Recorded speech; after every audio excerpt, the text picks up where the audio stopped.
What's up guys, I just made this video but it was kind of long and I want to do it in one take because I've been editing YouTube videos all day and I'm tired and lazy.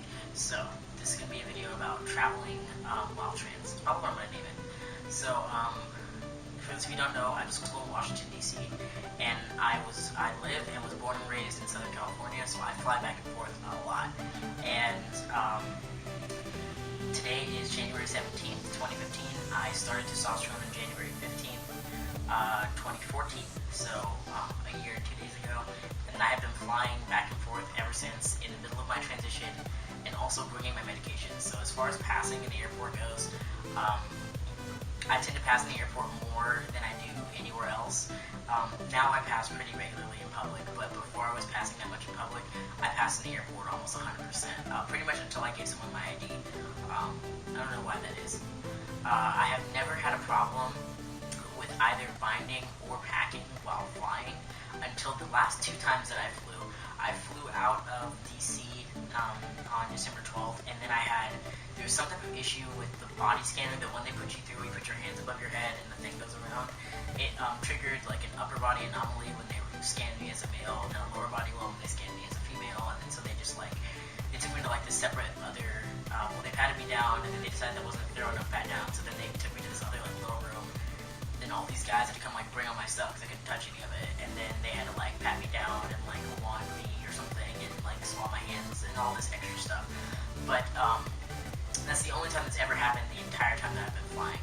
That did happen on the way back too, so I don't know what's changed. Maybe those things are more sensitive now. I really have no idea. But they did have to swab my hands when I came out of my home airport back here a few days ago, on Monday. So yeah.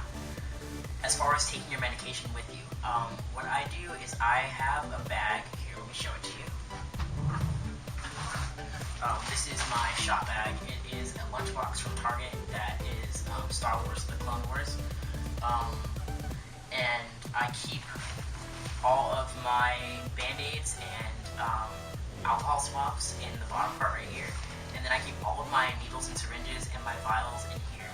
And also what I do is I make sure that I keep my prescription in here. So when you go to a pharmacy, a lot of times they attach to the bags that they give you your prescription in, they'll attach one of these little pamphlet type deals here. And it has your prescription on it, on the top. So let me cover up my stuff right here, my address. It has your prescription on the top. And why you need to have this is you need to have one for each of your prescriptions. So for me, I have two different size needles that I have to use. One to drop with and one to inject with. One of those has a syringe on it, and then so that's two prescriptions. And then I have a prescription for the testosterone itself. You need a copy of each of those prescriptions, or you need the little box that your T-vial came in.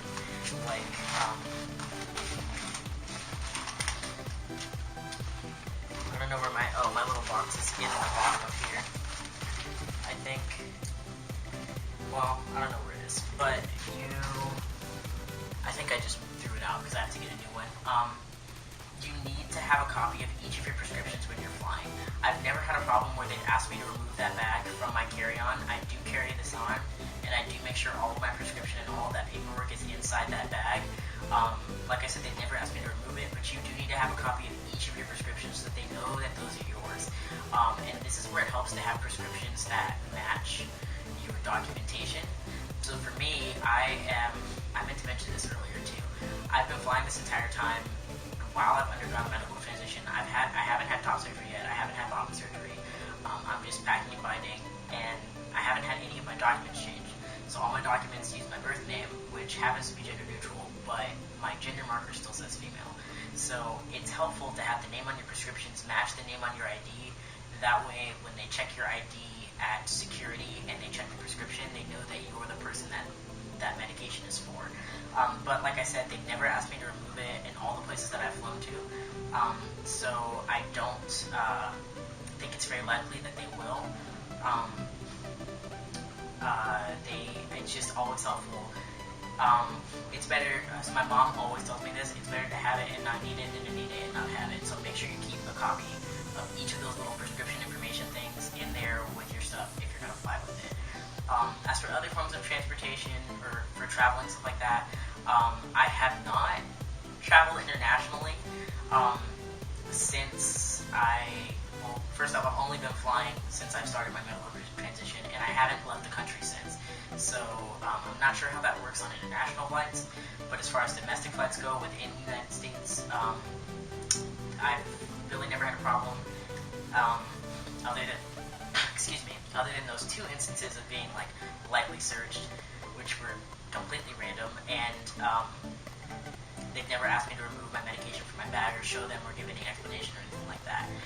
If your preferred name is on your prescription and your birth name is on your documentation, you can explain to them this is why the names are different, and they actually, the TSA, maybe I'll put a link in the description to their website. They are not supposed to take your medication in that instance if your name doesn't match your prescription. Yeah. Also, what you can get is a carry letter from your doctor if you're really worried about it, or if you find that it continuously happens to you, that explains this is why my documentation is different from my prescription, and I need this medication for X, Y, and Z reasons that your doctor writes, and then your doctor signs it, and then when TSA goes through your stuff, you can put that in there with your prescriptions, those little pamphlet things, and then just hand it to them, they read it, and they let you go. So that is my experience traveling. Anything else? I pretty much only pack when I travel because it's an STP and it doesn't bother me, and I always have to pee at the airport. I have not used an STP on an airplane. Maybe I'll try that, just to have something to add to the next part of this video after I get my documents changed. But also, about binding, I do have a very large chest. If you watch my binding video, I talk about that. So I do bind when I fly, but it's kind of uncomfortable. So I'd say if you have a smaller chest and you can get away with it, just don't, because it's awkward to have like a 5 or 6 hour flight and you have to like adjust, and you really can't because the seats are so small, and like falling asleep, and it's just really uncomfortable. So if you can avoid it. If you can't, you can. So that's my experience traveling. Thank you all for watching, and I'll see you in the next video.